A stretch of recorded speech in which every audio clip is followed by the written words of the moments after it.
Estelle Pazou a réalisé ce reportage que je nous propose de suivre. C'est un reportage réalisé sur le haricot pour parler de la production du soja précisément. Ce sont des céréales. On aura les détails tout à l'heure, mais suivons d'abord son reportage. Nous sommes ici à Kodji, un des compartiments du grand marché d'Antokpa de Cotonou. On y trouve de tout et surtout des céréales. Et si vous aimez le haricot, vous savez certainement que c'est la bonne adresse. Ou sinon, nous allons découvrir ensemble. D'un étalage à un autre, plusieurs variétés du niébé, communément appelé haricot, sont proposées aux Béninois. Nous proposons du niébé rouge ou du blanc que nous appelons tawa ou tola. Armande a diverses sources d'approvisionnement. Mais le constat cette année, les prix ont connu une hausse considérable avant de revenir à une norme relative. La variété dite blanche était vendue à 500 francs le kilo. Elle est passée à 700 et même à 800 francs. Celle dite rouge est passée à 500 francs le kilo. Chaque client, selon l'usage qu'il veut en faire, a sa préférence. Il y a les gens du Nigeria qui préfèrent l'haricot qui vient du Nigeria, on appelle ça Ibo. La préférence des Béninois, bon, ça dépend. Il y a d'autres qui viennent, qui disent qu'ils sont rapides. Quand ils disent ça, c'est pour le Nigeria, parce que ça cuit vite. Et il y a d'autres qui disent que non, que c'est pour faire atassi. Donc ils prennent pour le mets.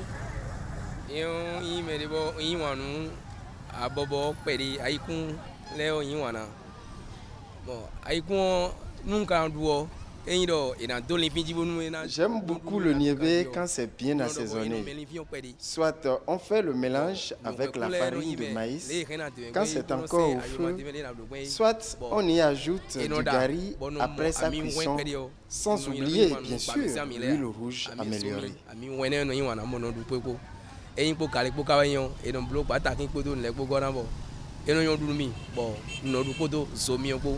Plusieurs façons de consommer la céréale qui jouent par ailleurs un rôle important dans l'alimentation de l'homme.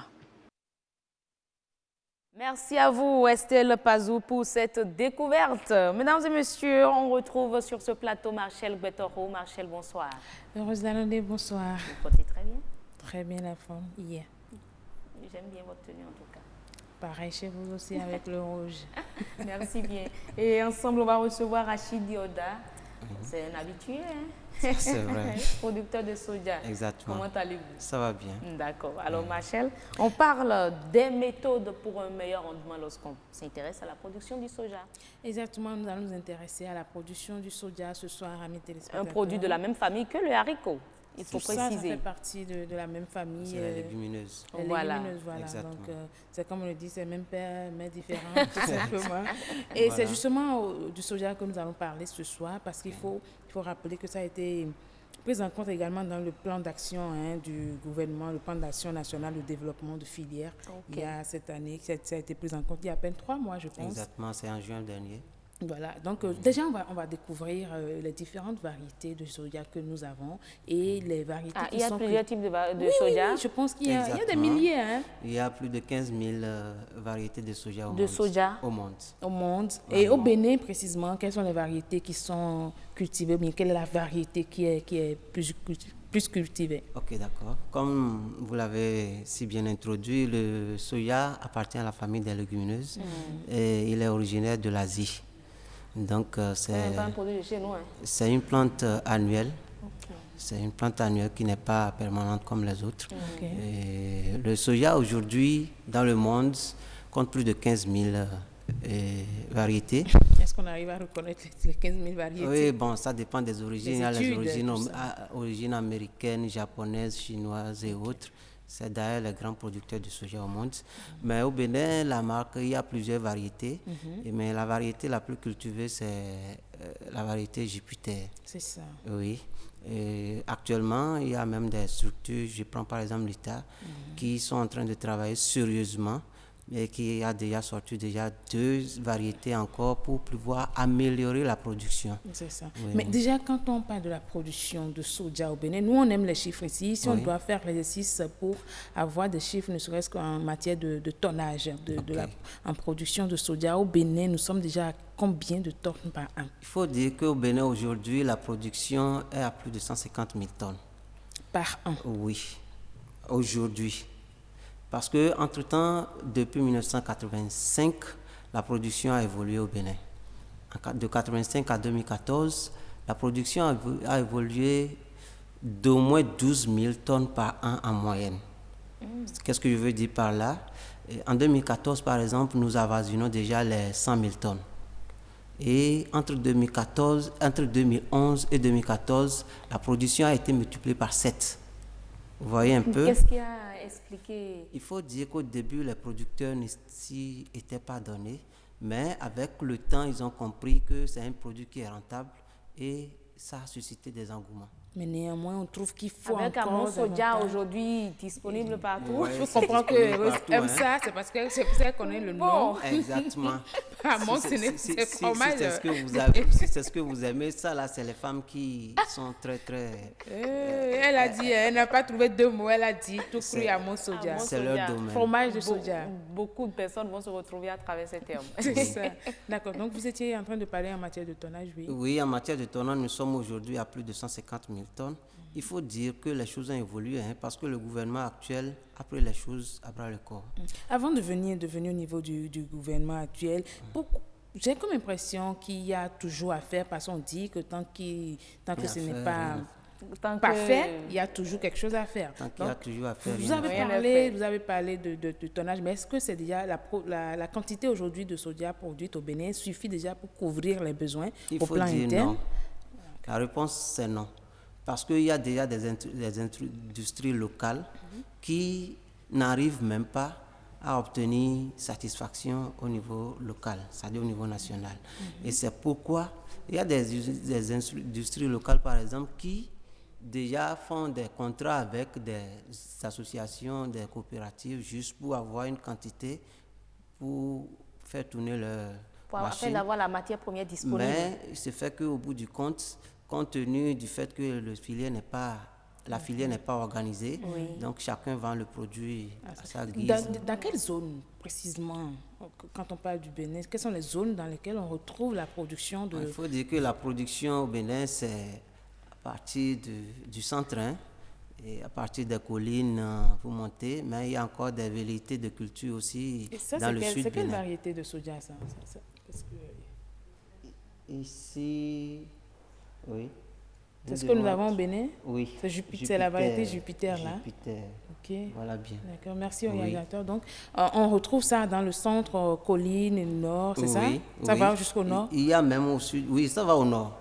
Au sud, Bénin aussi, dans le Zou et autres, même jusqu'au sud, le soja se produit, mais pas aussi en grande quantité comme... Donc, on peut dire que pratiquement sur toute l'étendue du territoire, le soja se cultive. Vous savez, le soja, c'est une plante qui n'est pas trop exigeante en matière d'eau. Elle aime la chaleur. Donc, partout où il y a de la chaleur et un peu d'eau, même si le sol est pauvre, vous savez, le soja, c'est un fixateur d'azote. Voilà. Mais j'ai lu dans mes recherches qu'au Togo, à côté, la production du soja est plus développée qu'au Bénin. Exactement. Est-ce que le problème se trouve au niveau des techniques culturelles? Est-ce que c'est au niveau de nos sols? Sur quel aspect est-ce qu'on doit travailler pour accroître davantage la production du soja? Puisqu'elle y est déjà. On fait beaucoup d'efforts déjà. Maintenant, comment accroître la production du soja au Bénin? D'accord. Pour accroître la production du Bénin, d'abord, vous avez cité le cas du Togo. Oui. C'est vrai, les techniques culturelles ne sont pas pratiquement différentes, mais il y a aussi au niveau du Togo les intrants qui essayent de booster la production. Donc, pas plus tard, en janvier, nous avons une délégation béninoise qui s'est rapprochée des producteurs togolais. Vous y étiez? Non, je n'étais pas dans la délégation, mais qui ont pu avoir quand même certaines informations. C'est qu'il faut d'abord savoir choisir les variétés et il faut aussi choisir les intrants qu'il faut et il faut aussi préparer le sol qu'il faut tous ces facteurs-là rentrent dans en ligne de compte pour une meilleure production de soja. Donc de façon générale, vous êtes en train de dire qu'il faut revoir les techniques culturelles. Exactement. Et pour justement revoir la technique culturelle, il faut quand même un plan d'action. Est-ce que c'est de ça que parle le PNDF, un soja que le gouvernement a lancé? Qu'est-ce que... le gouvernement, vous savez, il se pose un problème. Ça, là, c'est au niveau de... c'est un problème de la variété.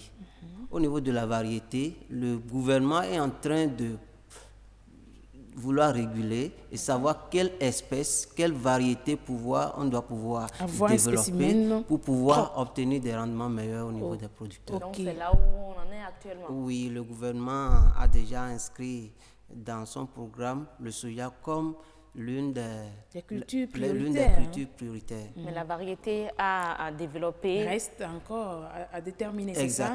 Exactement. Et je vous l'ai dit à l'entame, c'est qu'il y a des structures aujourd'hui que nous devons pouvoir responsabiliser pour ce qui est des recherches en matière de variété. Au-delà des structures, vous, en tant que producteur de soja, comment est-ce que vous pensez réaménager votre technique, votre méthode de culture de cette, du soja, voilà, pour quand même suivre bien, pour accompagner déjà les décisions au niveau du gouvernement. Parce que le gouvernement va faire ce qu'il peut du moins, et vous avez aussi votre part de responsabilité. Qu'est-ce que vous, en tant que producteur, vous pensez faire? Bon, d'abord, il faut s'organiser. Vous savez, partout où il y a organisation, il y a toujours un bon résultat. Donc, il appartient d'abord à nos producteurs de nous organiser sur toute la chaîne, c'est-à-dire au niveau de la production jusqu'à la commercialisation. Quand il y a organisation, il faut également semer à bonne date. Quand vous semez à bonne date, il n'y a pas de raison que vous n'ayez pas un résultat quand même satisfaisant à la fin. Et il faut respecter aussi les techniques et les conseils donnés par les En 10 secondes, est-ce qu'aujourd'hui le soja fait partie des cultures qui peuvent pousser très haut le développement du Bénin? Oui, je réponds par l'affirmative parce qu'aujourd'hui les gens ont abandonné la culture du coton, la culture de certaines plantes au profit du soja qui est d'ailleurs rentable. Mais il faut organiser la structure, la filière, comme le gouvernement a décidé. Vous êtes sûr que les gens ont abandonné la culture? Je ne voudrais pas, je ne voulais pas me prononcer. Ou bien vous voulez dire autre chose? Allez-y comprendre. Peut-être parce vous allez qu'aujourd'hui, dire qu'il y en a qui sont en train de faire l'expérience aussi du soja. Mais abandonner, je ne pense pas. Quand je dis abandonner, ce n'est pas tourner totalement au coton, mais le soja... C'est une structure, c'est une filière qui est prometteuse. L'État est dans la même démarche que vous, même optique que vous. Heureusement, taquiner. Si elle veut manger du yamour soja, elle a intérêt à accompagner. Merci beaucoup. Marcel Bettoro, merci. Merci également à vous, Rachid Yoda, producteur de soja, pour avoir abordé la thématique avec nous. On parlait donc de la production du soja. Quelles sont les méthodes qu'il faut aujourd'hui pour un meilleur rendement? Et ce sera tout pour Monde agricole.